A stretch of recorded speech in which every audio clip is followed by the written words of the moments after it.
You know a show is good when it somehow becomes both educational and moral, but also entertaining. Welcome to the heart of the stories we tell. My name is Rob, and tonight I will be reviewing the mid-season of Timeless. Now, it's due to come back in a couple of weeks, and we were left with a cliffhanger, but so far, I'm gonna say I really like it.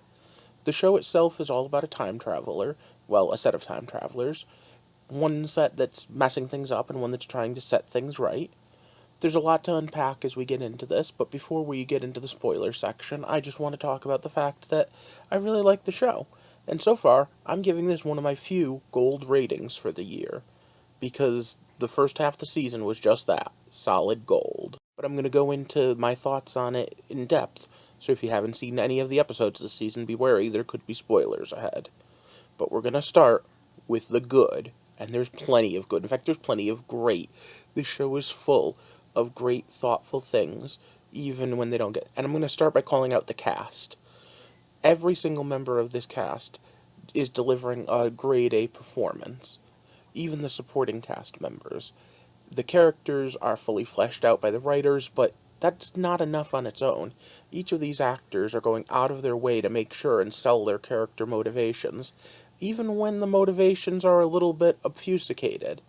And specifically, I want to call out the fact that Flynn comes off simultaneously as both the good guy and the bad guy, depending on which episode you're in. However, in a show full of good actors that are doing great, our three main leads have such great chemistry that I just love seeing them together.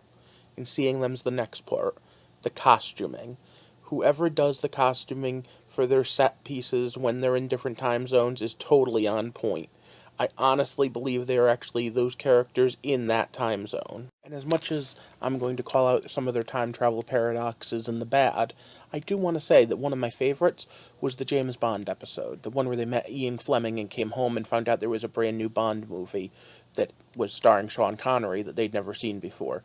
It's those little touches, things that just most people wouldn't think about when they think about time travel. The idea that they interacted with the writer so there's a whole new story, one they haven't seen but follows the same line, is a pretty cool concept.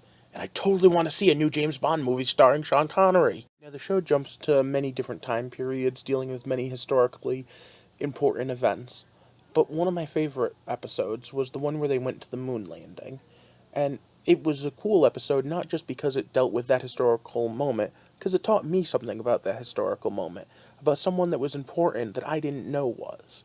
And you know what? That's really cool for a show to be able to teach you something like that. Now, from the beginning of the first episode, we have this mystery set up, and a mystery set of bad guys. Well, maybe bad guys, because we don't know who's on whose side here. This organization known as Rittenhouse might have been responsible for everything bad ever. It might also have been responsible for the creation of the time machine through Mason Industries. Or maybe not. And you know what? I really like that. The mystery itself sets up the conflict, and it's a pretty cool one. And I have to say that they also, right from the beginning, set up their own rules on time travel, and seem to have followed them so far. So kudos for that. However, not everything can be so good. So now we're going to talk about the bad. And they're all pretty minor and just little nitpicks. But I'm just going to start with the fact that it's a little too sci-fi for a sci-fi show. I just don't quite buy Mason Industries the way it's set up. It's not like Stark Industries or anything else. And even though they go out of their way to show what Mason Industries is supposed to be, and even have pretty good characterization for the guy who's the CEO, it just never feels like a real company to me. I also wish they wouldn't just gloss over some of the perils of time travel. They do such a good job of explaining the fact that they need to keep history the way it is. And in that first episode, they did a really great job of showcasing just how much could change just by when the Hindenburg blew up by a couple of days.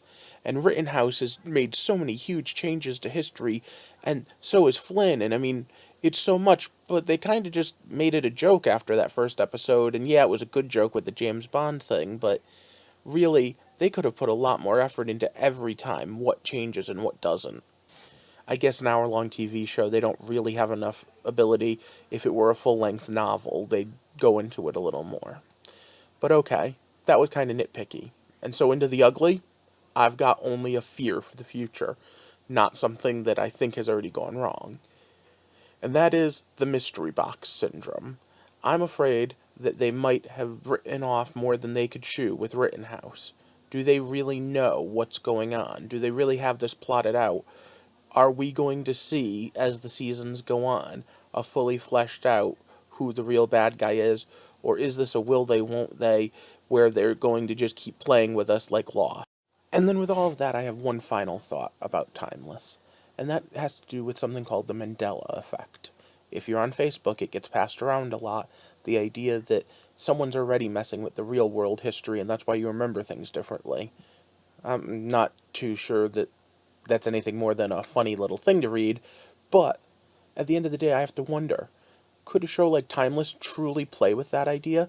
Could they sit there and do something like the Mandela effect where people are going to remember alternate timelines? As it is, people and items in the ship already don't know the change until the timeline catches up with them. Think about how messed up that is. I mean, think about Lucy not knowing her own fiance. Think about the fact that she's now carrying a jump drive with the loved ones of a friend on it, just in case. If you're looking for a good, funny thing to do, the Mandela effect is something kind of spooky to look up, though. It's one of those things that they can play with in one of these time travel shows. But that's my thought on the show and where I'm hoping it goes from here. What are your thoughts? What do you think about where it's gone? Do you think you have a clue as to what Rittenhouse really is? The fact that there was a person named Rittenhouse threw me for a loop in the season finale.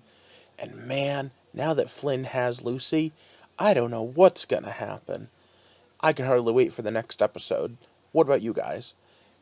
If you liked this video and others like it, give me a like, leave me a comment, and share this video so that we can build a community, and then we can walk through the heart of all the stories we tell.